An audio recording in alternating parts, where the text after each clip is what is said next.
எவ்வளோத்தையும் பண்ணிட்டு 75 வருஷம் கட்சியை நடத்திட்டு மிஸ்ஸாவை பார்த்துட்டு தடாவை பார்த்துட்டு பொடாவை பார்த்துட்டு ஆயிரக்கணக்கான திமுக தொண்டனை சாவு கொடுத்துட்டு 75 வருஷம் கட்சி நடத்தி நாங்கள் நட்டு நிற்க வைப்போமா தமிழ்நாட்டை. நேராக வருவாங்களாம். ஒன்லி 2026ன்னு வாங்கலாம். வாட் அபவுட் 2024ன்னு கேட்டால் no I don't want 24, only 2026. நிற்கிறோம், அடிக்கிறோம், சிஎம் சீட்டில் உக்காடுறோம். நாங்கள் குச்சைஸ் வாங்கி சப்பிட்டு போகிறதுக்கு கட்சி நடத்துகிறோம். இந்த பாக்ஸ் தொங்குதில்ல, ஸ்பீக்கர் பாக்ஸ் தொங்குதில்ல, இதில் வேணால் ஏறி உக்காந்துட்டு இருக்கான். ஏன்?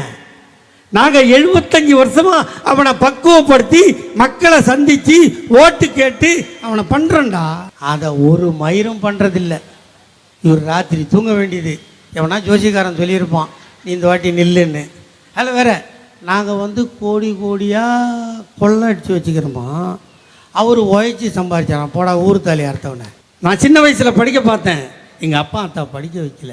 நான் இப்போ படிக்கணும். இல்லம் தேடி கல்வி.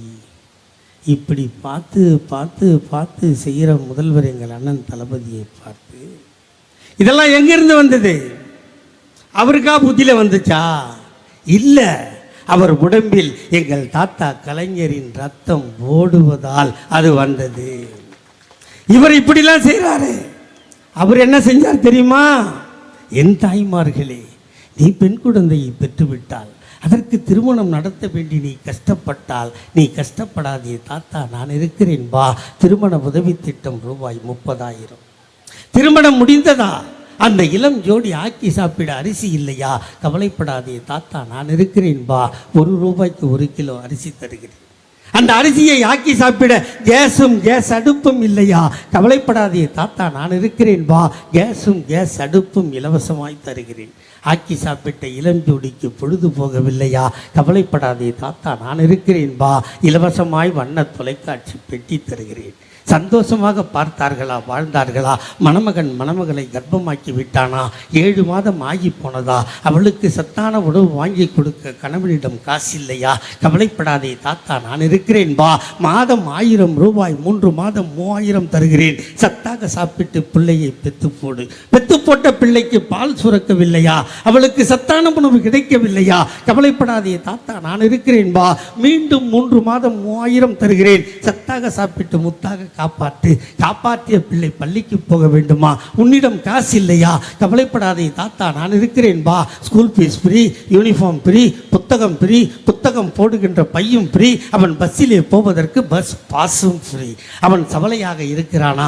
அவனுக்கு சத்தான உணவு இல்லையா? கவலைப்படாதே தாத்தா நான் இருக்கிறேன் வா. சத்துணவில் வாரம் 5 முட்டை தருகிறேன். அவன் முட்டை சாப்பிட மாட்டானா? அவனுக்கு வாழைப்பழம் தருகிறேன். அவன் படித்தானா?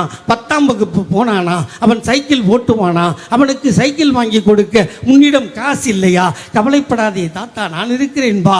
இலவசமாய் சைக்கிள் தருகிறேன். +1 +2 படித்தானா? அவன் கல்லூரிக்கு போக வேண்டுமா? உன்னிடம் காசு இல்லையா? நான் வீட்டில் முதல் கிராஜுவேட்டா? கவலைப்படாதே தாத்தா நான் இருக்கிறேன் வா. கல்லூரி ஃபீஸும் ஃப்ரீ. அவனும் படித்தானா? அவனும் காதலித்தானா? அவனும் கர்ப்பமாக்கினானா? அவனும் பிள்ளை பெற்றானா? இப்படி கொடுத்து கொண்டே இருக்கிறேன். இப்படி பெத்து பெத்து பெத்து வயதாகி போனாயா? நீயும் கவலைப்படாதே தாத்தா நான் இருக்கிறேன் வா. மாதம் 750 ரூபாய் பென்ஷன் தருகிறேன். 58 வயது ஆகி போனதா? இலவசமாய் பஸ் பாஸ் தருகிறேன். பேரனை பார், பேத்தியை பார், சந்தோஷமாக வாழு. காலம் கெட்டு போனதா? நீ சிக்காகி போனாயா? ஆஸ்பத்திரிக்கு போக ஆட்டோவிற்கு பணம் இல்லையா? கவலைப்படாதே தாத்தா நான் விட்ட 108 ஆம்புலன்ஸை கூப்பிடு. இலவசமாய் ஆஸ்பத்திரிக்கு போ. வைத்தியன் பணம் கேட்கிறானா? உன்னிடம் காசு இல்லையா? கவலைப்படாதே தாத்தா நான் கொடுத்த கலைஞர் காப்பீட்டு அட்டையை காட்டு. 1 லட்சம் ஃப்ரீ. வைத்தியம் பார், வீட்டுக்கு வா. காலம் கெட்டு போனதா? நீ செத்து போனாயா? உன் பிணத்தை தூக்க 4 பேர் இல்லையா? தன்மானம் தடுக்கிறதா? தாத்தா நான் போட்ட சட்டம் மார்ச்சரி வேணும் ஃப்ரீ. பார்த்தாயா? அழுதாயா? கொசு வைக்கிறதா? ஈ கடிக்கிறதா? கவலைப்படாதே தாத்தா நான் போட்ட சட்டம் மார்ச்சரி ஃப்ரீசர் பாக்ஸும் ஃப்ரீ. பார்த்தாயா? அழுதாயா? சுடுகாடு போனாயா? கொளுத்த வேண்டுமா? புதைக்க வேண்டுமா? தாத்தா நான் போட்ட சட்டம் கொளுத்துவதும் ஃப்ரீ, புதைப்பதும் ஃப்ரீ. வீட்டுக்கு வந்தாயா டெத் சர்டிஃபிகேட் வேண்டுமா? தாத்தா நான் போட்ட சட்டம் டெத் சர்டிஃபிகேட்டும் ஃப்ரீ, பர்த் சர்டிஃபிகேட்டும் ஃப்ரீ. இப்படி கருவறை முதல் கல்லறை வரை இலவசங்களை வாரி வழங்கிய இந்தியாவில் ஒரே முதல்வர் எங்கள் தாத்தா டாக்டர் கலைஞர். சொல்றதுக்கே மூச்சு வாங்குது. என் தாத்தா எவ்வளோ கஷ்டப்பட்டு செஞ்சிருப்பான்டா. அதோட விட்டாரா? அதோட விட்டாரா? இல்லை. அதோ போகிறான் நொண்டி, அதோ போகிறான் ஒத்தக்கண்ணை, அதோ போகிறான் டபுக்கு. சொன்னமா இல்லையா? பெற்றவங்களுக்கு எவ்வளோ மனசுன்னு வந்திருக்கும். அவனெல்லாம் கூப்பிட்டு எங்கள் தாத்தா கலைஞர் சொன்னார், நீ நொண்டி இல்லைடா, நீ டபுக்கு இல்லைடா, நீ ஒத்த கண்ணா இல்லைடா. ஒரு திறமை போனால் உன்னிடம் இன்னொரு திறமை இருக்கிறது. ஆகவே இன்று முதல் நீ மாற்றுத்திறனாளி என்று சொல்லி அவனுக்கும் நலவாரியம் தந்தார். அதோ போகிறான் பொட்ட, அதோ போகிறான் 9. சொல்லி சொல்லி சிரிச்சமா இல்லையா? அவனை பெற்றவனும் கைவிட்டான், மற்றவனும் கைவிட்டான். எங்கள் தாத்தா கலைஞர் கைவிடவில்லை. நீ பொட்டை இல்லடா, நீ 9 இல்லடா, உனக்கும் ஒரு அழகான பெயர் வைக்கிறேன். இன்று முதல் நீ திருநங்கைகள் என்று சொல்லி அவனுக்கும் நலவாரியம் தந்தார். செஞ்சோமா இல்லையா? ஒரு காலத்தில் ரயில்வே ஸ்டேஷனுக்கு போனால் வெள்ளை பேண்ட்டு வெள்ளை சட்டு தொப்பி போட்டு பச்சை கொடி ஆட்டுவான்ல ஸ்டேஷன் மாஸ்டர், அவெல்லாம் அவ்வாளாக தான் இருப்பான். நம்ம ஆட்டப்படாது. நமக்கு என்ன வேலை தெரியுமா? அதே ரயில்வே தண்டவாளத்தில் காக்கி அரக்கால் டவுசரு, அவாய் வைக்கிங் அவாய் செப்பல், பச்சை சிவப்பு கொடி, ஒரு ஸ்பேனரு, ஒரு சம்பட்டி. தண்டவாளத்தில் இறங்கி பிளக்கெட்டை தட்டணுமா இல்லையா? எங்கள் தாத்தா கலைஞர் சொன்னார், நீ பிளக்கெட்டை தட்ட பிறக்கலடா, நீ ஆட்டின கொடியும் ஆடும் ரயிலும் ஓடும் என்று சொல்லி இந்த நாட்டில் தாழ்த்தப்பட்டவனையும் பிற்படுத்தப்பட்டவனையும் சேஷன் மாஸ்டராக்கி அழகு பார்த்தவர் எங்கள் தாத்தா டாக்டர் கலைஞர். கோயிலுக்கு போனால் பெருசாக கவுறு கட்டி மணி இருக்கும்ல, அந்த மணி ஆட்டுறது நம்மவா. அதே கோயிலுக்குள்ள வெள்ளி மணி சின்ன மணி இருக்கும்ல, அதை ஆட்டுறவா குஞ்சு மணி தான் ஆட்டுவா. அவ்வா தான் ஆட்டணும், நம்ம ஆட்டினா ஆடாதான். அப்போ தாத்தா கலைஞர் சொன்னார், நீ பெரிய மணி ஆட்ட பிறக்கலடா, நீ ஆட்டினா சின்ன மணியும் ஆடும் ஆண்டவனும் பேசுவான் என்று சொல்லி இந்த நாட்டில் தாழ்த்தப்பட்டவனையும் பிற்படுத்தப்பட்டவனையும் அர்ச்சகராகலாம் என்ற சட்டத்தை போட்டவர் எங்கள் தாத்தா டாக்டர் கலைஞர். எவ்வளோத்தையும் பண்ணிட்டு 75 வருஷம் கட்சியை நடத்திட்டு மிஸ்ஸாவை பார்த்துட்டு தடாவை பார்த்துட்டு பொடாவை பார்த்துட்டு ஆயிரக்கணக்கான திமுக தொண்டனை சாவு கொடுத்துட்டு பாதி பேரை நொண்டியாக்கி பாதி பேரை குருடனாக்கி 75 வருஷம் கட்சி நடத்தி நாங்கள் நட்டு நிற்க வைப்போமா தமிழ்நாட்டை. நேராக வருவாங்களாம், ஒன்லி 2026ன்னு வாங்கலாம். வாட் அபவுட் 2024ன்னு கேட்டால் no no, I don't want 24, only 2026. நிற்கிறோம், அடிக்கிறோம், சிஎம் சீட்டில் உக்காடுறோம். நாங்கள் குச்சைஸ் வாங்கி சப்பிட்டு போகிறதுக்கு கட்சி நடத்துகிறோம். என்னடா நினச்சிக்கிறீங்க? என்ன நினச்சிக்கிறீங்க? என்ன கட்சி இது? எத்தனை உயிரடா கொடுத்துருக்கோம்? என் தாய்மாரெல்லாம் இங்கே உட்காந்துருக்காங்களே, இவங்களை சேர் போட்டு உட்கார விட்டீங்களடா? உங்களை சேர் போட்டு உட்கார விட்டானாம்மா? உட்காந்தா என்ன சொல்லுவான்?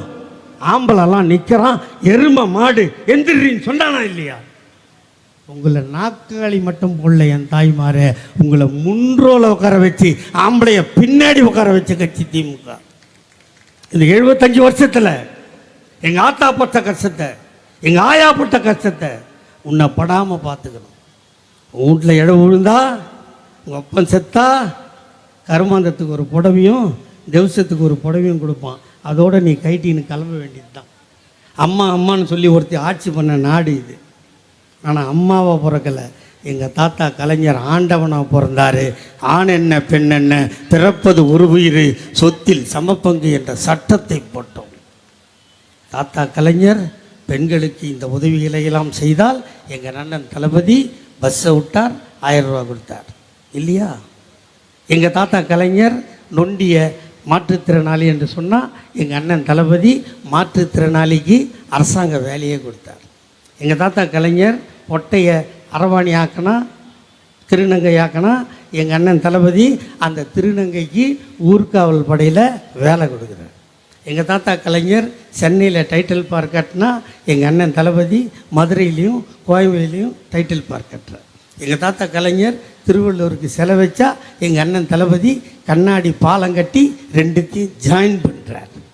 எங்கள் தாத்தா கலைஞருக்கு நூற்றாண்டு நூலகம், அண்ணாவுக்கு நூற்றாண்டு நூலகம் கட்டினா எங்கள் அண்ணன் தளபதி மதுரையில் தாத்தா கலைஞருக்கு நூலகம் கட்டுறார். இப்படி வழி வழியாக சொல்கிறான்ல, வாரிசு அரசியல் வாரிசு அரசியல் வாரிசு அரசியல் இருப்பதனால்தான் இந்த முன்னேற்றம். இல்லை என்றால் இல்லை. எல்லாரும் சொல்கிறான் சின்னவரை உதயநிதி என்ன பண்ணார், அவர் எப்படி துணை முதலமைச்சரான மயரை பிடுங்கினார், அது எங்களுக்கு தெரியுண்டா. என் தாய்மார்களே, உங்கள் நெஞ்சில் கை வைத்து சொல்லுங்கள். உங்கள் வீட்டில் ஒரு திருமணமாகாத பெண் இருந்து அந்த பெண்ணுக்கு மணமகனை பார்த்து திருமணம் நடத்தி வைத்தால் 3ஆம் மாதம் உங்கள் மகள் கருவுற்று உங்கள் மாப்பிள்ளை சிறைக்கு போனால் நீங்கள் என்ன சொல்வீர்கள்? இந்த கரு உருவான நேரம் மாப்பிள்ளை ஜெயிலுக்கு போயிட்டான், இந்த கரு வேணாம், கலைச்சிரு, இன்னொன்று பெற்றுக்கலாம், இது பிறந்தா அப்பனை கொன்னுடுன்னு சொல்லுவீங்களா சொல்ல மாட்டீங்களா? நீங்கள் சொல்லனாலும் உங்கள் ஊர் பக்கத்தில் இருக்கவங்க சொல்லுவாங்க, இல்லை வானாண்டி யமன் பெற்றது உருவான நேரம் மாப்பிள்ளை ஜெயிலுக்கு போயிட்டான், இது அப்படியே வளர்ந்து வந்ததுன்னா உன் புருஷனை கொன்னுடண்டி, உடம்பு நல்லா இருந்தால் இன்னொன்று பெற்றுக்கலாம் சொல்லுவாங்களா சொல்ல மாட்டாங்க. அந்த அவமானத்தை தாங்கி தமிழ்நாட்டில் ஒரு பிள்ளை பிறந்ததென்றால் அது எங்கள் அண்ணன் உதயநிதியை தவிர வேறு எவனும் இல்லை. திருமணம் முடிந்தது. எங்கள் அண்ணி துர்காவிற்கு 5ஆம் மாதம் மறுபடம் வைக்க வேண்டுமா இல்லையா? 7ஆம் மாதம் உறவுக்காரர்கள் ஜடை தைப்பார்களா இல்லையா? பணம் இருக்கிறதோ இல்லையோ 9ஆம் மாதம் சீமந்தம் நடத்தியே தீர வேண்டுமா இல்லையா? ஆனால் எங்கள் அன்னைக்கு 5ஆம் மாதம் மறுபடம் வைக்க ஆள் இல்லை, 7ஆம் மாதம் ஜடை தைக்க சொந்தக்காரன் வரவில்லை, 9ஆம் மாதம் அவளுக்கு சீமந்தம் நடக்கவில்லை. அவளே நடந்து போனால், அவளே மருத்துவமனைக்கு போனால், மருத்துவமனைக்கு போகும்போது காதலியே, என் மனைவியே, உனக்கு எதுவும் நடக்காது, நடந்தால் காப்பாற்ற உன் கணவன் நான் இருக்கிறேன் என்று சொல்வதற்கு எங்கள் அண்ணன் தளபதி இல்லை. அவளே போனால், அவளே பெற்றால், பெற்ற குழந்தையை வீட்டுக்கு கொண்டு வந்து பால்ட்டி சீராட்டி அதற்கு ஆடை போட்டு அந்த குழந்தையை எடுத்துக்கொண்டு சென்னை மத்திய சிறைச்சாலைக்கு போய், காதலனே, கணவனே, நீ கருவாக்கிய குழந்தையை எல்லோரும் கலைத்து விடு என்று சொன்னார்கள்.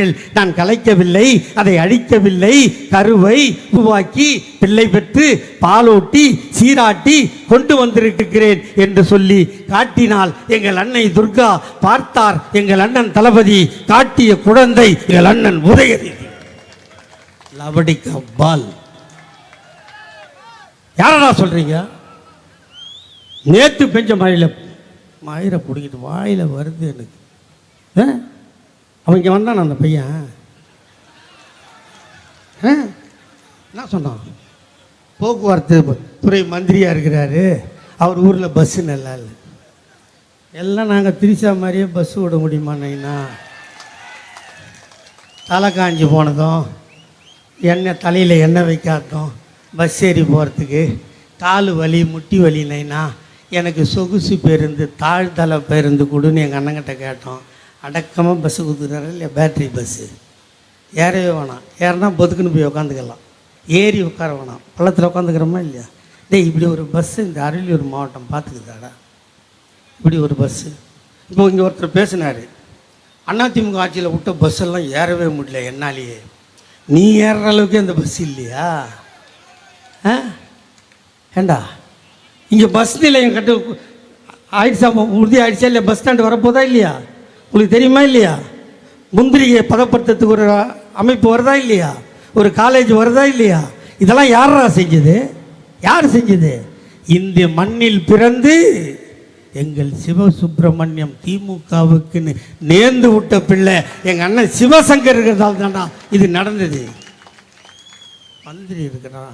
இதில் என்ன வேடிக்கைன்னா, அந்த பையனுக்கு எழுதி கொடுக்குறவன் கஞ்சா அடிக்கிறவன், கஞ்சா அடிக்கிறவன் எழுதி கொடுத்தா சரக்கு அடிக்கிறோம் அப்படியே பேசுகிறான். இதுதான் அவனுக்கு உலகமே தெரியல. எனக்கும் ஒன்று டிவிக்கே, இன்னொன்று டேய் எங்கள் அண்ணன் நடந்து போனார்னா அவர் உந்து போதில்லை மயிறு, அது கூட நட்டுக்குன்னு தாண்டா கீழே விழும். இதில் நம்ம ஆளுகிறான் பாரு பல்லு பழனிசாமி, அவர் கையை பார்த்தீங்களா? அவர் கையை பார்த்தீங்களா? ஆடுதான். ஏண்டா அது ஆடினா என்ன, ஆடா காட்டின்னா அதை ஆடாமல் நட்டு நிற்க வைக்கிறதுக்கு எங்கள் அண்ணி இருக்காங்க. அது ஆடுனதுன்னா அவர் தடுத்து பிடிச்சி வைக்கிறதுக்கு பேரங்கிறாரு இல்லையா? குழந்தை குட்டியோடு இருக்கிறோமா இல்லையா? ஆடுறத பார்க்குறதாடா அவன் வேலை. ஒருவேளை அவனுக்கு என்ன கையில் கொடுத்துட்டாரோ நம்ம முதலமைச்சர்? எது பேசணுன்ற அறிவு இல்லைடா. ஆனால் இவ்வளவும் அவனுங்க பேசுவானுங்களாம். இவ்வளவும் நான் பேசுனா என்னை பிடிச்சி ஜெயிலில் போடுவாங்களாம். என்னடா கூத்துட்டு இது? நீங்கள் என்ன பண்ணாலும் சரிங்க தலைவரை, உங்களை மாதிரி ரொம்ப காந்தியவாதி முதலமைச்சர் இந்த நாட்டில் நாங்கள் எவனையும் பார்க்கலை. பாருங்கள், நீங்கள் நாட்டு மக்களை பாருங்கள், உங்களை திட்டவனாலாம் நான் பார்க்குறேன். அதானே கதை. சொல்லுங்கள் பார்க்கலாம். என்ன இப்போ தான் பிறந்த மாதிரியும் இன்றைக்கி தான் இவர் வெளியே வந்த மாதிரியும் நாகப்பட்டினத்தில் போய் பேசுகிறான். நான் இப்போ வரல, 14 வருஷத்துக்கு முன்னாடியே வந்த ஆள். 14 வருஷத்துக்கு முன்னாடி வந்தியே, மிச்சம் 13 வருஷத்தில் யார் மசரப்பிடிங்க இந்த உன்னை வரவானான்னு நாங்கள் சொன்னோம். சொல்கிறான், நாங்கள் பேசுகிறதுக்கு வண்டிக்குள்ளேயே இருக்கணும், கையை ஆட்டக்கூடாது, சிரிக்கக்கூடாதுன்னு சொன்னாங்க. நான் அப்படியே வந்தேன். கரண்ட்டை கட் பண்ணிட்டாங்களாம் அரியலூரில். இவன் என்ன ஆளாக இருப்பான் பார். அவனே சுற்றி கண்ணாடி போட்டு மூடி ஸ்க்ரீன் போட்டு மூடின்னு வரான். இதில் அவன் எப்படி ஏற்றி பார்த்தான்னு தெரியல. அப்போ நான் ரொம்ப ஜாக்கிரதையாக இருக்கணுமா இல்லையா? நான் இன்னைக்கு நைட்டே ரூமை மாற்றிடுறேன். ஏண்டா கரண்ட்டு கட் பண்ணலன்னா 100கணக்கான பேர் குரங்கு செத்து போயிருப்பான்டா அவன் ஆள்லாம். ஏண்டா இந்த இங்கே வந்தால் நான் எவனாவது சேர் திருடின்னு போகிறான். யாருன்னா சேர் திருடுவீங்க? சேராவது ஒரு 480 ரூபா சேரு. அந்த தரையில் மேட்டு கீழே ஒரு பிளாஸ்டிக் பேப்பர் போட மாட்டாங்க.